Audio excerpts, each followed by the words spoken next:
કેન્દ્ર અને રાજ્ય દ્વારા વિશેષ ટીમની નિયુક્તિ કરવામાં આવી હતી, જે ટીમ દ્વારા વડોદરા શહેર અને વિશ્વામિત્રી નદીનો અભ્યાસ કર્યા બાદ વિશેષ રિપોર્ટ તૈયાર કરવામાં આવ્યો હતો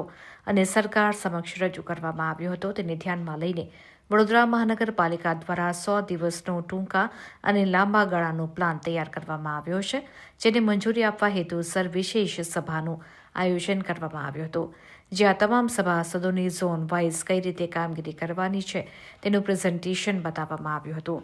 વિરોધ પક્ષના વિરોધ બાદ મંજૂરી આપવામાં આવી હતી. હવે આવનારા દિવસોમાં પાલિકા દ્વારા ટેન્ડરિંગ કરી આગળની કાર્યવાહી શરૂ કરવામાં આવશે.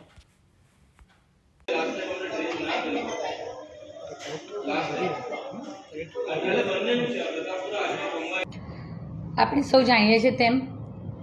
ગ્લોબલ વોર્મિંગને કારણે વરસાદની બદલાતી પેટર્નને લઈ અને આ વર્ષે વડોદરા શહેરમાં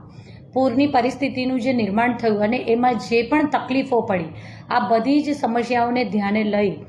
અને કેન્દ્ર સરકારશ્રી અને રાજ્ય સરકારશ્રીના માર્ગદર્શન, સાથ અને સહકાર અન્વયે એક આખી કમિટીની રચના કરવામાં આવી અને તેમના દ્વારા એક આખો રિપોર્ટ તૈયાર કરવામાં આવ્યો. આ રિપોર્ટ જે છે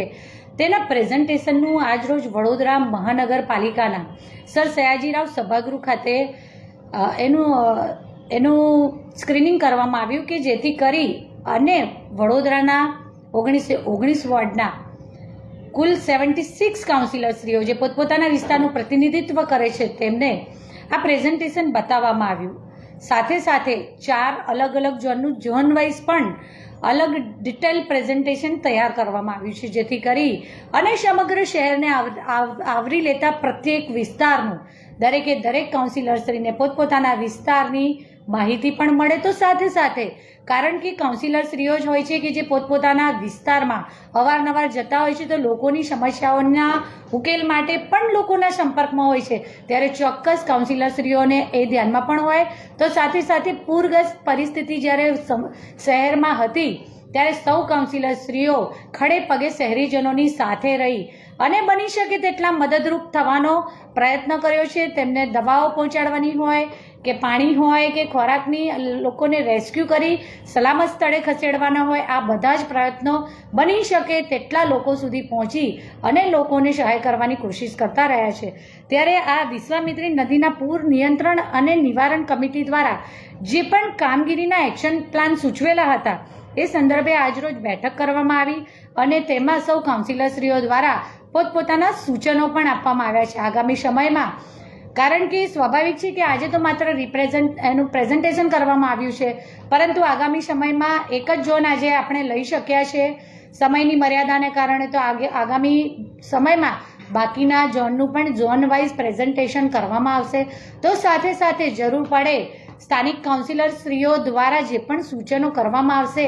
તો એ પણ સૂચનો માટે પણ જગ્યા પર જઈને ત્યાં વિઝિટ કરવાની જરૂર પડશે તો તે પણ કરવામાં આવશે. અને ટૂંકમાં દરેક કાઉન્સિલરશ્રીઓ દ્વારા સૂચવેલા સૂચનો પર આપણે અમલ કરી શકીએ તેનો પણ પ્રયત્ન કરવામાં આવશે.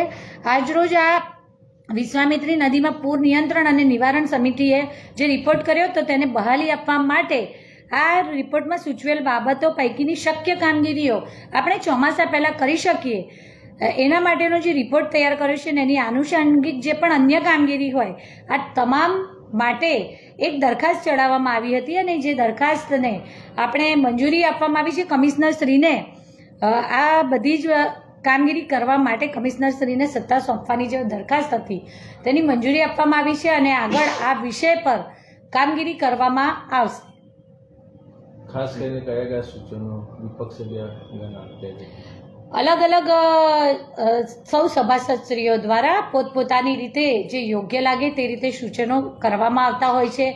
તો ઘણા સૂચન એવા પણ હતા કે જ્યારે આપણે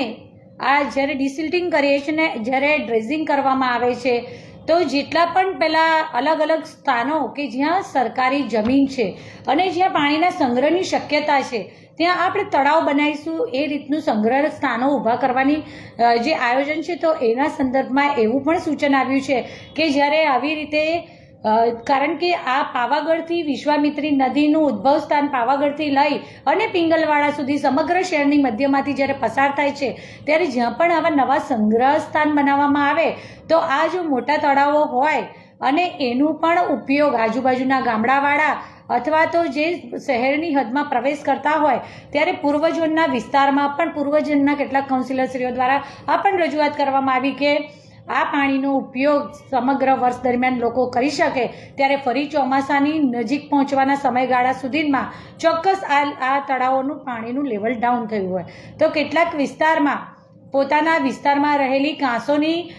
માહિતી જે ભૌગોલિક માહિતી કાઉન્સિલરશ્રીઓને છે જે ઓલરેડી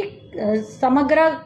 એમાં તો છે જ કોર્પોરેશનમાં તો છે જ પણ કાઉન્સિલરશ્રીઓ પાસે પણ કેટલીક માહિતી એવી હોય કે જે એમના દ્વારા સૂચવવામાં આવી છે જેમ કે મહાનગરનું નાળું છે તેની પણ રજૂઆત કરવામાં આવી હતી તો 15 નંબર 16 નંબર અને 14 નંબર આ બધાના પાણીનું જે 16 નંબરની નજીકમાં ક્યાંક વેક્યુમાઇઝેશન ન થાય એક જ જગ્યાએ આ પાણી સ્ટેગ્નન્ટ ન થાય એ માટેની રજૂઆત કરવામાં આવી તો સાથી પક્ષના સભાસદશ્રીઓ દ્વારા એમના વિસ્તારમાં પણ નવી ઘાસ બનાવો જ નહીં કે જેથી કરી અને નીચાણવાળો વિસ્તાર હોય પણ અત્યાર સુધી એમના ત્યાં પાણીનો ભરાવો નથી થયો તો જો આ ઘાસની ત્યાં આગળ આમ લાઈન આપવામાં આવે તો એમને તકલીફ ન પડે તેની ચિંતા વ્યક્ત કરવામાં આવી તો મારા સાથી સભાસદશ્રીઓ દ્વારા પણ ઘણા બધા વિષયોને આવરી લેતા પોતપોતાના વિસ્તારના નાગરિકોને અગવડ ન પડે એની ચિંતા કરીને અલગ અલગ રજૂઆતો કરવામાં આવી છે સાથે કમિટીએ જે પણ આ આખું તૈયાર કર્યો છે રિપોર્ટ એમાં તો બધા જ મુદ્દાઓને આવરી લેવામાં આવ્યા છે પરંતુ ઘણા મુદ્દા એવા પણ હોય કે જે ચોક્કસ બની શકે કે સ્થાનિક કાઉન્સિલરશ્રીઓ કરતાં વધારે કોઈ એના માટે માહિતી ન આપી શકે કારણ કે ચોમાસામાં જ્યારે પાણી ભરાયું છે અને લોકોને તકલીફ થઈ છે ને ત્યારે આપણા કાઉન્સિલરશ્રીઓ જ ગયા છે ને એટલા જ માટે આજે આ તાત્કાલિક સભાનું આયોજન પણ કરવામાં આવ્યું હતું જેમાં આ આખા વિશ્વામિત્રી પ્રોજેક્ટમાં સૌ કાઉન્સિલરશ્રીઓ સાથે મળી અને વડોદરા શહેરને ફરી ભવિષ્યમાં વરસાદની બદલાયેલી પેટર્નના કારણે જો આવી રીતે જે એક જ દિવસમાં 8 થી 10 કલાકમાં જે 12-13 ઇંચ વરસાદ પડી ગયો એવી જો કોઈ પરિસ્થિતિનું નિર્માણ થાય ત્યારે કુદરતને તો આપણે પહોંચી નથી શકતા પરંતુ ચોક્કસ આ બધી કામગીરી કર્યાથી પાણીના સંગ્રહની પાણીની વહન ક્ષમતા વધારવાની દિશામાં આપણે સૌ સાથે મળીને કામ કરી શકીશું એ રીતે આપણે કામગીરી કરીશું તો ચોક્કસ આગામી સમયમાં વડોદરા શહેરમાં ફરી પૂરના ભારે પરિસ્થિતિનું નિર્માણ ન થાય ઘણા ખરા અંશે આપણે પૂરને રોકવા માટેની પ્રયત્નને આપણે સફળ થઈ શકીશું તો સાથે સાથે એના માટે જેવી રીતે વેધર ફોરકાસ્ટ હોય છે તેવી રીતે ફ્લડ ફોરકાસ્ટ સિસ્ટમ લગાડવાનું પણ આયોજન આ કમિટી દ્વારા અને કમિશનરશ્રીએ